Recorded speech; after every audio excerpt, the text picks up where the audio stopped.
5வது நாளான இன்று இந்திய வீரர் வீராங்கனைகள் பங்கேற்க உள்ள போட்டிகள் குறித்து இப்போது பார்க்கலாம்.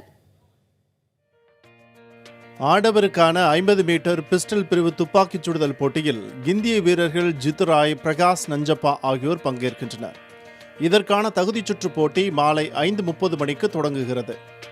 மகளிர் தனிநபர் வில்வித்தை போட்டியில் இந்தியாவின் லைஷ்ராம் பம்பைலா தேவி முதல் சுற்றில் ஆஸ்திரியாவின் லாரன்ஸ் பால்டாஃபுடன் பல பரீட்சை நடத்த உள்ளார்.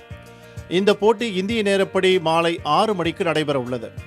முன்னாள் முதல்நிலை வீராங்கனையான இந்தியாவின் தீபிகா குமாரி நள்ளிரவில் நடைபெற உள்ள முதல் சுற்று வில்வித்தையில் ஜார்ஜியாவின் கிறிஸ்டினோ எசிபாவுடன் பல பரீட்சை நடத்த உள்ளார். ஜூடோ போட்டியில் 90 கிலோ எடை பிரிவினருக்கான முதல் சுற்றில் இந்தியாவின் அவதார் சிங் காங்கோவைச் சேர்ந்த பொபோல் மைசன்காவை எதிர்த்து விளையாடுகிறார். மகளிர் ஹாக்கியில் இந்திய அணி தனது 3வது லீக் போட்டியில் பலம் வாய்ந்த ஆஸ்திரேலிய அணியை எதிர்கொள்கிறது. காலிறுதி வாய்ப்பை பிரகாசப்படுத்த வேண்டுமானால் இன்றைய போட்டியில் வெற்றி பெற வேண்டிய நெருக்கடி இந்திய மகளிர் ஹாக்கி அணிக்கு உள்ளது.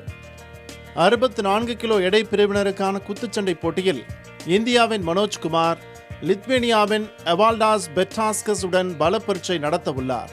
இந்த போட்டி இந்திய நேரப்படி அதிகாலை 3 மணிக்கு நடைபெற உள்ளது. அதனைத் தொடர்ந்து நடைபெறவுள்ள ஆடவர் 77 கிலோ எடைப்பிரிவு பளுதூக்குதல் போட்டியில் தமிழகத்தைச் சேர்ந்த சதீஷ் சிவலிங்கம் களமிறங்குகிறார்.